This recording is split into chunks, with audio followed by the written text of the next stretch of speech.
రామరాజ్యం అంటే ఏమిటి? పాలకులు తమ ప్రజలను కన్నబిడ్డల్లా చూసుకోవాలి. రామాయణంలో అదే ఉంది.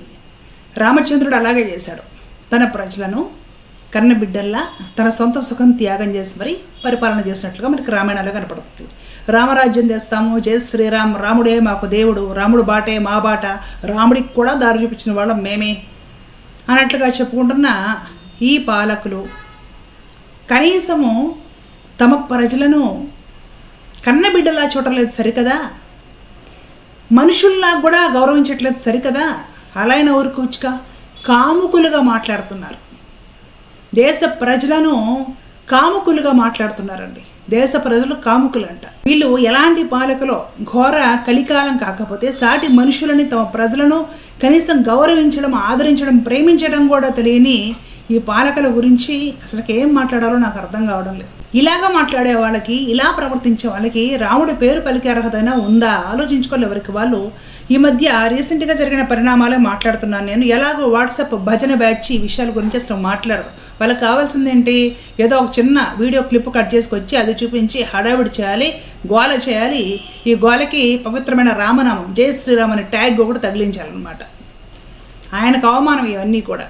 సరే, ఈ టీజీ మోహన్ దాస్ అనే వ్యక్తి కేరళకు చెందిన ఒక భారతీయ ఇంజనీర్, న్యాయవాది, సాంఘిక విమర్శకుడు, రచయిత, పాత్రికేయుడు మరియు టెలివిజన్ వ్యాఖ్యాత.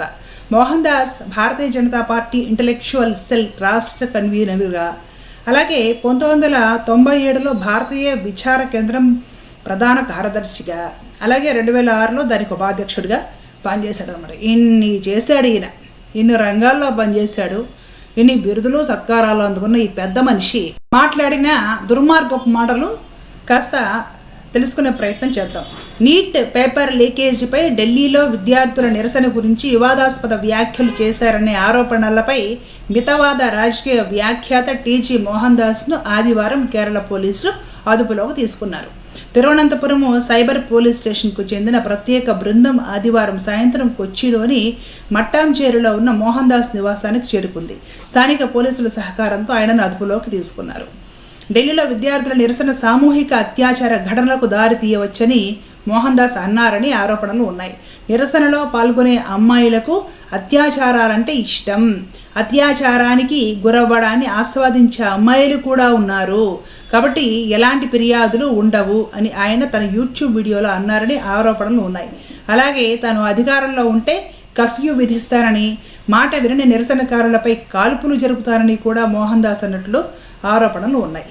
కొంతమంది మరణించినా లేదా శాశ్వతంగా గాయపడిన గంటల్లోనే పరిస్థితిని అదుపులోకి తీసుకువచ్చి మృతదేహాలను ఆసుపత్రులకు తరలిస్తామని ఆయన పేర్కొన్నారని ఫిర్యాదులు అందాయి. మోహన్ దాస్ యూట్యూబ్ ఖాతా వివాదాస్పద వీడియోను రూపొందించేందుకు, ప్రసారం చేసేందుకు ఉపయోగించిన డిజిటల్ పరికరాలకు సంబంధించిన సమాచారాన్ని కూడా పోలీసులు సేకరిస్తున్నారు. ఇంత అన్యాయంగా మాట్లాడతారు వీళ్ళు. మరి వీళ్ళు ఇన్ని రంగాల్లో పనిచేశారంట, సమాజ సంక్షేమం కోసం కృషి చేశారంట, బిరుదులు, సన్మానాలు, అవార్డులు అందుకున్నారంట. ఏం చేయను అవన్నీ? ఈ మనిషికి బుద్ధి లేదు, కనీసం సంస్కారం లేదు. మొన్న ఇక్కడ ఈ విద్యార్థులు జంతర్ మంతర్ దగ్గర ఇంకా కొన్ని చోట్ల ప్రొటెస్ట్ చేస్తున్నారు ఇప్పుడు కూడా బీహార్లో. ఇతగాడ ఏమంటున్నాడంటే, అక్కడ అమ్మాయిలు అబ్బాయిలు అంతమంది గుమికూడారు కాబట్టి అమ్మాయిల మీద సామూహిక అత్యాచారాలు జరుగుతాయి, అంటే విద్యార్థులు గ్యాంగ్ రేప్ చేస్తారు అని చెప్తున్నాడు అనమాట. విద్యార్థుల్ని గ్యాంగ్ రేప్ చేసేవాడితో పోల్చాడు. సరే, ఇంకా అందరితో కాకుండా ఆ గ్యాంగ్ రేప్ జరిగినా సరే ఎవరు ఫిర్యాదు కూడా చేయరు ఆడపిల్లలు పోయి. ఎందుకు చేయరంటే ఆ ప్రొటెస్ట్లో పాల్గొన్న ఆడపిల్లలు కూడా గ్యాంగ్ రేప్ జరిగితే వాళ్ళ మీద దాన్ని ఎంజాయ్ చేస్తారు. మనిషి అనేతుడు ఇంత నీచంగా మాట్లాడతారు ఆడపిల్లల గురించి పాలకులు అని చెప్పుకునే వాళ్ళు. ఆడపిల్లలట ఒక 10 మంది బడి వాళ్ళని రేపు చేసినా కూడా ఫిర్యాదు చేయరంట. మొన్న ప్రొటెస్ట్లో పార్టిసిపేట్ చేసిన ఆడపిల్లలు వాళ్ళంట సామూహిక అత్యాచారాన్ని ఎంజాయ్ చేస్తారంట.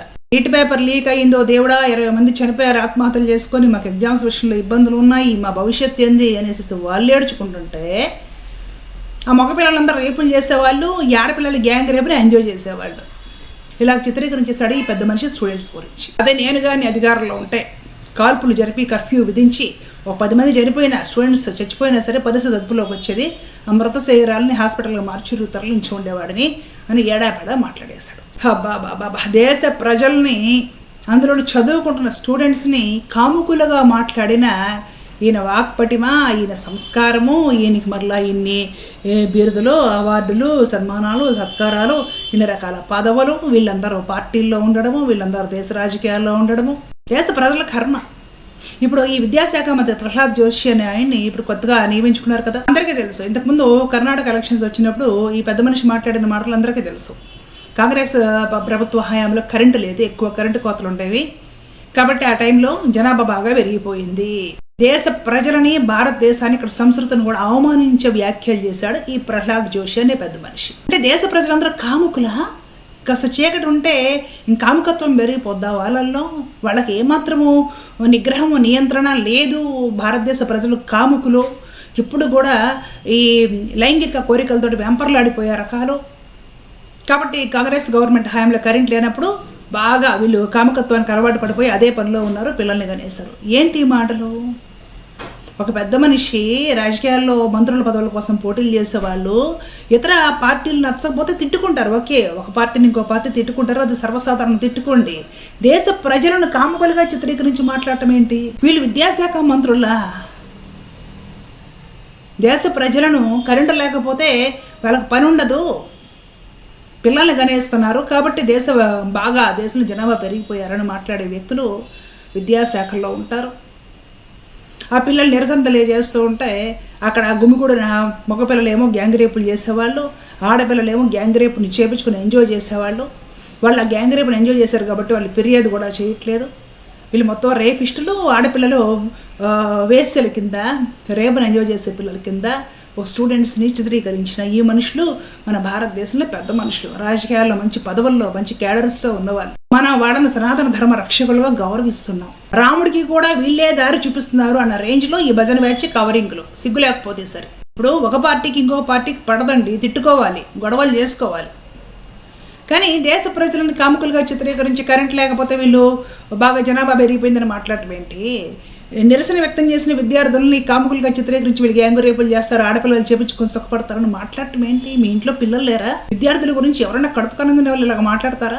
అందరికీ మంత్రి పదవులు, పెద్ద పెద్ద కేడర్లు కట్టబెడితే వాళ్ళ దేశ ప్రజల గురించి, విద్యార్థుల గురించి, ఆడపిల్లల గురించి ఎంత అసభ్యంగా, అవమానకరంగా, నోటితో మాట్లాడలేని విధంగా మాట్లాడుతున్నారు. చూడండి, ఇదేనా భారతదేశ సంస్కృతి సాంప్రదాయము? ఇలా చెప్తుందా రామాయణము, భగవద్గీత? ఇలా చెప్తున్నాయా? రాముడికి మేము వారసులమి అని ప్రకటించుకునే వాళ్ళు మరి ఇలాంటివి చూసి నోరెత్తరు ఎందుకని? ఇలాంటి పనులు చేసే వాళ్ళకి పెద్ద పెద్ద పదవులు ఎలా కట్టుబెడతారు? ఇలాంటి వ్యాఖ్యలు, ఇలాంటి చర్యలు ఎవరు చేసినా కూడా మాట్లాడతాను. దీనికి రాజకీయ పార్టీలకి, రకరకాల సంస్థలకి, పదవులకి, వేటికి నాకు సంబంధం లేదు. ఈ వ్యాఖ్యలు దేశ ప్రజలపైన, విద్యార్థులపైన చాలా తప్పుడు వ్యాఖ్యలు, చాలా తప్పుడు వ్యాఖ్యలు, క్షమించరాని వ్యాఖ్యలు. నేనైతే వీటిని ఖండిస్తున్న ఎవరైనా సరే, భారతీయతను గౌరవించే ప్రతి భారతీయుడు ఇలాంటి వ్యాఖ్యలను ఖండించి తీరాలి. మీ అభిప్రాయాన్ని కూడా మీరేమనుకుంటున్నారో దయచేసి కామెంట్ సెక్షన్లో తెలియజేయండి. జై హింద్.